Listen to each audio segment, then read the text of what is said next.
दोस्तों, सावन शुरू होने से पहले घर से तुरंत हटा दें। यह चीजें नहीं तो हो जाओगे बर्बाद।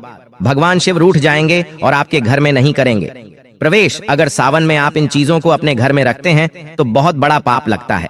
तो दोस्तों, आपको बताते चले, इस बार सावन का महीना 22 जुलाई 2024 सोमवार के दिन पड़ेगा। सावन की समाप्ति होगी 19 अगस्त सोमवार के दिन और सावन के आखिरी सोमवार के दिन ही यानी 19 अगस्त सोमवार के दिन ही रक्षाबंधन का त्योहार भी मनाया जाएगा। दोस्तों, अब जानते हैं सावन के इस पवित्र महीने में कितने सोमवार पड़ेंगे और आपको कितने व्रत रखने हैं। आइए जानते हैं। सावन मास का पहला दिन 22 जुलाई दिन सोमवार है। पहले ही दिन सावन में सोमवार पड़ने से 4 चांद लग गए हैं। सावन का दूसरा सोमवार व्रत 29 जुलाई दिन सोमवार है। तीसरा सोमवार व्रत 5 अगस्त। सावन का पवित्र चौथा व्रत 12 अगस्त के दिन पड़ेगा और 19 अगस्त को 5वां सोमवार है। दोस्तों, ऐसे में कुल मिलाकर 5 सोमवार पड़ेंगे और अंत में 19 अगस्त यानी सोमवार के दिन सावन समाप्त हो जाएंगे। दोस्तों, ऐसे में हम जानते हैं सावन के इस पवित्र महीने में कौन सी गलती नहीं करनी चाहिए जिससे कि शिव नाराज ना हो। और सावन व्रत में यह फल तो कभी मत खाना, नहीं तो भगवान भोले बाबा आपसे क्रोधित हो सकते हैं। आपका का व्रत टूट सकता है। आइए जानते हैं कुछ ऐसी सावधानियां जिसे भूलकर भी नहीं करना चाहिए। दोस्तों, शास्त्रों में कहा गया है कि व्रतधारी को उधार मांगकर फल आदि नहीं खाने चाहिए। इससे पाप लगता है और व्रत अधूरा रह जाता है। सोमवार का व्रत हो या कोई भी व्रत क्यों ना हो, पड़ोसियों से मांगकर भी व्रत आदि में फल वगैरह नहीं खाने चाहिए। व्रत में उधार मांगकर खाने से व्यक्ति का व्रत झूठा हो जाता है। ईश्वर की शरण में आने पर व्यक्ति को झूठ नहीं बोलना चाहिए, कर्ज नहीं लेना चाहिए, उधार मांगकर भी नहीं खाना चाहिए। अगर आपको कोई अपनी मर्जी से खाने के लिए व्रत में कुछ देता है तो उसे आप खा सकते हैं, लेकिन व्रत में कम से कम उधार मांगकर फल आदि नहीं खाना चाहिए।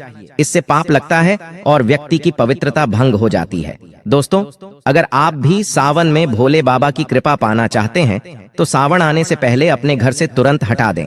यह चीजें नहीं तो आपको फल की प्राप्ति नहीं होगी। अगर आप भगवान शिव की कृपा पाना चाहते हैं तो अपने घर से फौरन हटा दें। यह चीज है क्योंकि सावन में भगवान शिव हमारे घर में वास करने आते हैं, इसीलिए घर को गंदा ना रखें। दोस्तों, आज हम कुछ ऐसे ही गलतियों के बारे में जानेंगे जो अगर आपके घर में भी होती है तो माता लक्ष्मी कभी नहीं करती।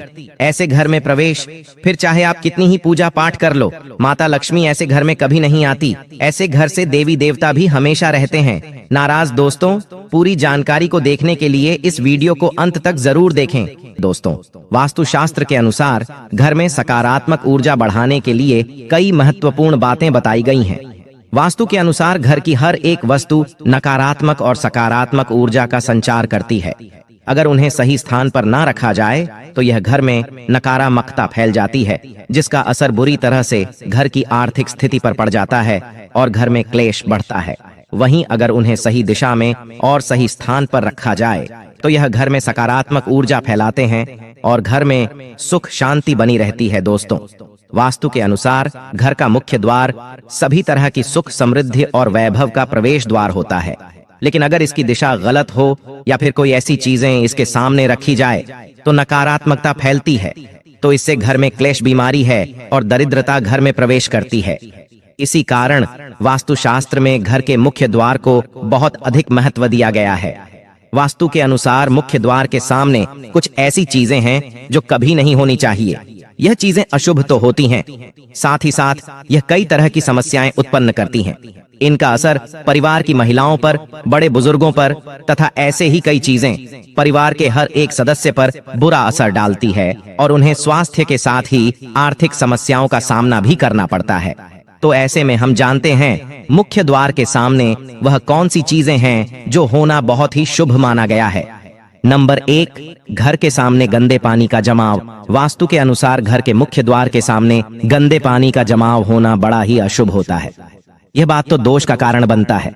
साथ ही साथ इस गंदे पानी में कई हजार गुना बैक्टीरिया पनपते हैं जो परिवार के सदस्य को बीमार कर सकते हैं।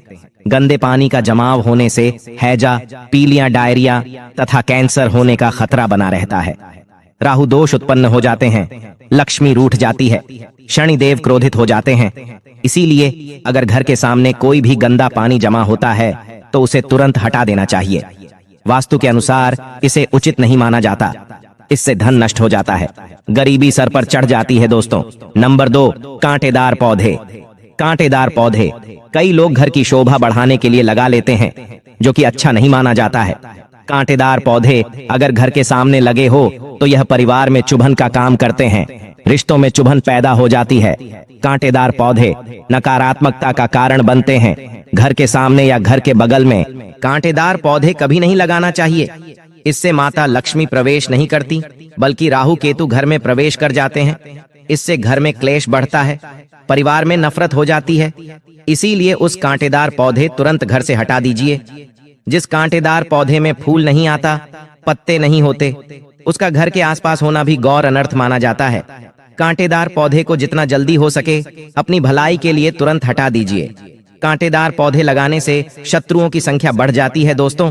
घर के मुख्य द्वार पर केवल खुशबूदार पौधे, तुलसी का पौधा, हरे, गुलाबी, लाल, पीले फूलों के पौधे ही लगाने चाहिए। इनकी सुगंध से माता लक्ष्मी आकर्षित होती हैं। दोस्तों, नंबर 3, कुछ लोग कूड़ेदान को मुख्य द्वार के सामने सटा कर रख देते हैं अथवा घर के सामने ही रख देती हैं।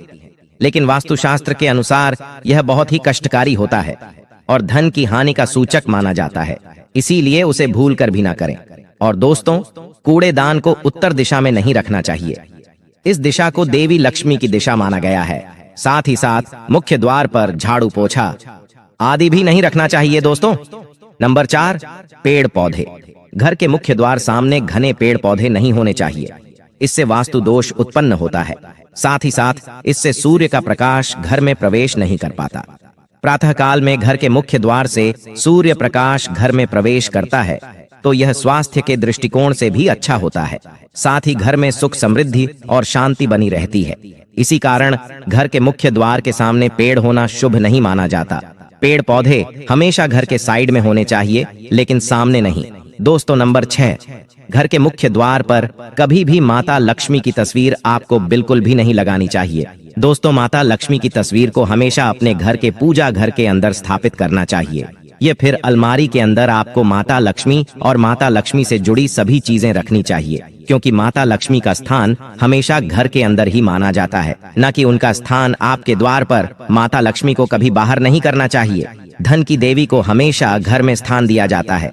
कई लोग क्या करते हैं कि फैशन के तौर पर घर के द्वार पर ही माता लक्ष्मी की तस्वीर लगा देते हैं, तो ऐसे में माता लक्ष्मी दौड़ से ही वापस चली जाती है और घर के अंदर कभी भी प्रवेश नहीं करती। आपको इस बात का जरूर ध्यान रखना चाहिए।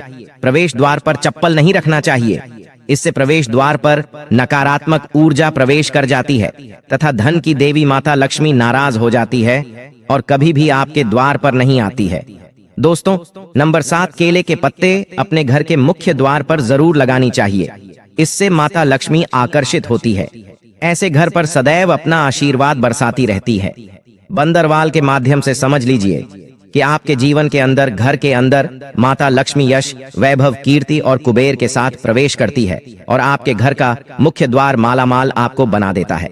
घर का द्वार घर की संपन्नता के बारे में बताता है, तो भूलकर भी घर के मुख्य द्वार के आसपास आपको किसी भी प्रकार कचरा बिल्कुल भी नहीं फैलाना चाहिए, ताकि आप इसका सकारात्मक परिणाम देखने को मिल सके, न कि आपको उसका नकारात्मक परिणाम झेलने पड़े। दोस्तों, सजावट के तौर पर घर के मेन द्वार पर ऐसे फोल्ड न लगाएं, ऐसे पौधे जिनके अंदर फूल तो खिलते हैं लेकिन एक दिन में ही मुरझा जाते हैं, जैसे कि छुई मुई का पौधा। इस तरह के पौधे आपको अपने घर के मुख्य द्वार पर बिल्कुल भी नहीं लगाना चाहिए। ऐसे पौधे जो दूध की जगह दुर्गंध देते हैं, उन पौधों को भी मुख्य द्वार से दूर रखना चाहिए। अपने घर के मुख्य द्वार पर इन पौधों को लगाने से बचे। दोस्तों, घर के मुख्य द्वार पर छोटी छोटी घंटी जरूर लगाने चाहिए, क्योंकि इसकी जो खनखनाहट होती है वह घर में मां लक्ष्मी का प्रवेश कर जाती है और सकारात्मक चीजों को अपनी ओर आकर्षित करती है।